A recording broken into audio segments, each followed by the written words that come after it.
শুভ বিজয়া আর শুভ শরৎ পূর্ণিমা। আজকে লক্ষ্মী পুজো, তাই একটা নিরামিষ ডিশ নিয়ে তোমাদের সাথে শেয়ার করছি। সেটা হলো শুক্তো ডাল। আমার মালি দাদা অনেকগুলো পেঁপে আর লাউ কুমড়ো সব দিয়ে গেছিলো, তো আমি সব থেকে আগে ওইগুলো কেটে নিলাম ডুমো ডুমো করে। কাঁচা পেঁপে, লাউ, কাঁচা কুমড়ো আর মূলো, আর ডালটাকে ভিজিয়ে রেখেছিলাম সেটাও আমি এই কুকারের মধ্যে দিয়ে দিলাম।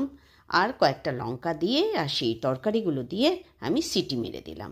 এদিকে করলাটাকে আমি কুচি কুচি করে কেটে রেখেছিলাম, সেটা তেল গরম করে কড়াইতে তার মধ্যে নুন হলুদ মাখিয়ে করলাগুলো ভাজা করতে দিলাম।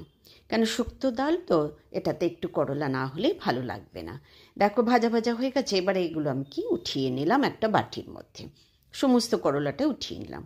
ওই তেলের মধ্যে একটা শুকনো লঙ্কা চিড়ে দিয়ে দিলাম আর তেজপাতা, আর ফোড়নে দিলাম সর্ষে, মেথি দানা, হিং।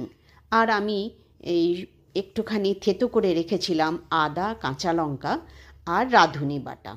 এটা সোমবারে দিয়ে ভালো করে নেড়ে চেড়ে ডালটাকে সম্পূর্ণ ছেড়ে দিলাম। তারপরে ভাজা করলাটা দিয়ে দিলাম, আর ওই যে সেদ্ধ করে রাখা সবজিগুলো দিয়ে দিলাম এর মধ্যে। তারপরে উপর থেকে একটু আমি চিনি দিয়ে দিলাম স্বাদটা ভালো আসার জন্যে, আর হাফ চামচ ঘি। এটাতে একটা অসাধারণ ঘ্রাণ আসে, সুগন্ধ আসে। বাস হয়ে গেল আমার শুক্তো ডাল। তো তোমাদের কেমন লাগলো আমাকে জানিও, আর এইভাবে বানিয়ে তোমরাও খেও। আর আমার চ্যানেলটাকে লাইক, শেয়ার আর সাবস্ক্রাইব করো আরও নতুন নতুন ভিডিও পাওয়ার জন্য।